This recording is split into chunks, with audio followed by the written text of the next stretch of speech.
Dear students, आप सब इस समस्या से जूझते हैं किसी न किसी स्टेज पे कि किस प्रकार से लेसन्स को तैयार किया जाए। बिना रटे लेसन्स को कैसे तैयार किया जा सकता है। क्रैमिंग की करते हैं बहुत से बच्चे, बहुत से स्टूडेंट्स क्रैमिंग कर रहे होते हैं आंसर्स की। तो कहाँ तक क्रैमिंग की जाए। और बड़े चैप्टर होते हैं, साइंस के स्टूडेंट्स हैं तो, या एसएस आपको तैयारी करनी, हिस्ट्री की तैयारी करनी है और पॉलिटिकल साइंस की तैयारी करनी है, केमिस्ट्री की, फिज़िक्स की, जितने भी विषय हैं, मटेरियल काफ़ी होता है। तो उसमें क्रैमिंग वर्ड टू वर्ड आप नहीं कर पाओगे। तो कैसे करें परीक्षा की तैयारी बिना रटाफिकेशन, जैसे कहते हैं, बिना रटे कैसे तैयारी की जाए। अध्यापक तो पढ़ा के चले जाते हैं, तो उसके बाद आपका ही काम शुरू होता है लेसन्स को तैयार करना। तो मेरी सलाह आप सबके लिए यही होगी कि सबसे पहले आप चैप्टर को स्कैन कीजिए। अब स्कैन कैसे किया जाए चैप्टर को। आप सपोज करो फिज़िक्स की तैयारी कर रहे हैं, तो फिज़िक्स का चैप्टर आपने शुरू किया, कुछ एक पैराग्राफ होते हैं, एक पैराग्राफ पढ़ा आपने, दो पढ़े, तो उसमें आप देखोगे कि कुछ पॉइंट्स होते हैं, कुछ बातें डिस्कस करी गई होती हैं, कुछ थॉट्स होते हैं, या कोई फॉर्मूला एक्सप्लेन किया गया होगा। तो आपको वो जो लैंग्वेज लिखी गई है उसको क्रैम मत कीजिए। आप साथ के साथ उनके नोट्स बनाते जाइए। अपनी एक नोटबुक रखिए। फिज़िक्स है तो फिज़िक्स की एक ऐसी नोटबुक बनाइए जिसमें आपने शॉर्ट नोट्स बनाए हुए हैं। उस जो आपने लेफ़्ट साइड पे पेज है या राइट साइड पे पेज आता है, चैप्टर शुरू किया है तो 2-3 पैराग्राफ पढ़े, उसमें से जो पॉइंट्स बनते हैं उनको शॉर्ट में लिख लीजिए। फिर नेक्स्ट को इसी तरह लिखते जाइए, कुछ पैराग्राफ पढ़े और उनको लिखा। इस प्रकार से लिखते लिखते आपका चैप्टर समाप्त हो जाएगा।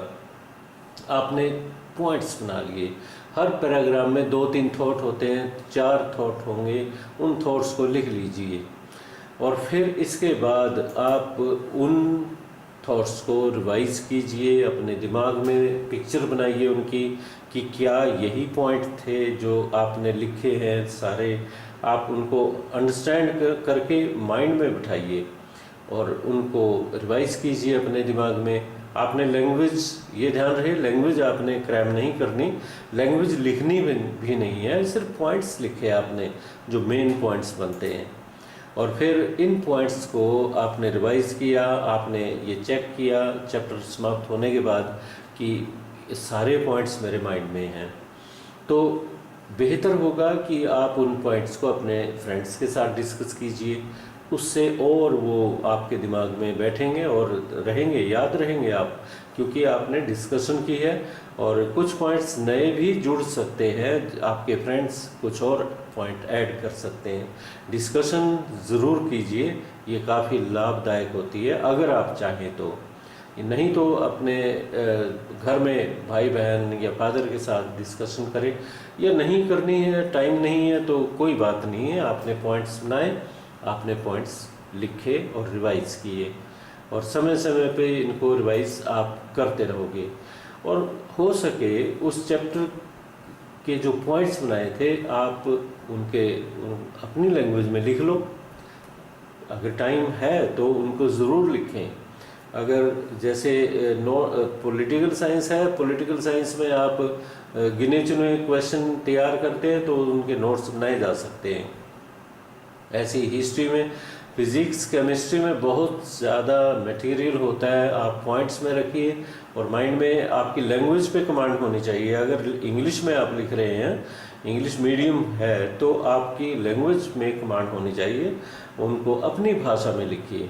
फिज़िक्स केमिस्ट्री में ग्रामर का इतना नहीं होता, इंग्लिश की लैंग्वेज में जब आप लेसन तैयार कर रहे हैं तो लेसन में पॉइंट्स बनाए आपने, इंसिडेंट्स पे ही पॉइंट बनते हैं, इंसिडेंट्स पे ही क्वेश्चन आते हैं, उनके पॉइंट्स लिखिए और अपनी लैंग्वेज में उनको आंसर्स में चेंज कर सकते हैं, नोट्स बनाए जा सकते हैं, आंसर दोबारा आप अपनी नोटबुक में लिख सकते हो।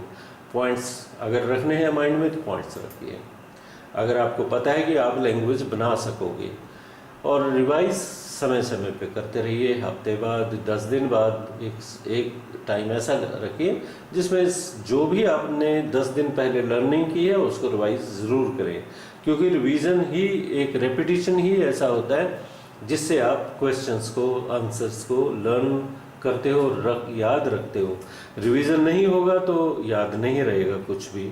तो ये तो लॉ ऑफ मेमोरी के अनुसार कोई भी चीज़, किसी बात को भी अगर आप रिवाइज करोगे तो लर्न रहेगा।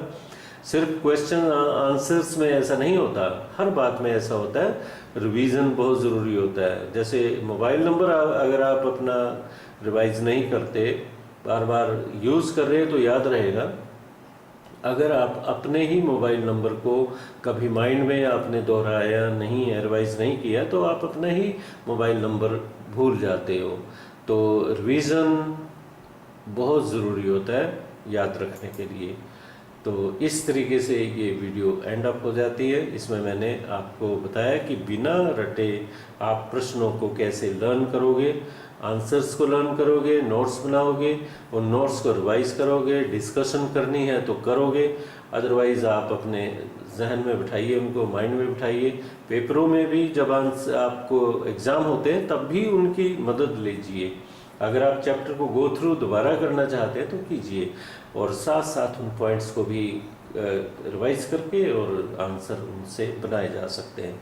इस तरीके से आप बहुत ही अच्छे मार्क्स ले सकते हो, क्योंकि ओरिजिनलिटी होगी इसमें, कोई मार्क्ड अप क्वेश्चन नहीं होंगे, बुकिश लैंग्वेज नहीं होगी आपकी, और एग्जामिनर ये मान के चलेगा कि आपने ओरिजिनलिटी गेन की है, आपकी क्रिएटिविटी होगी वो।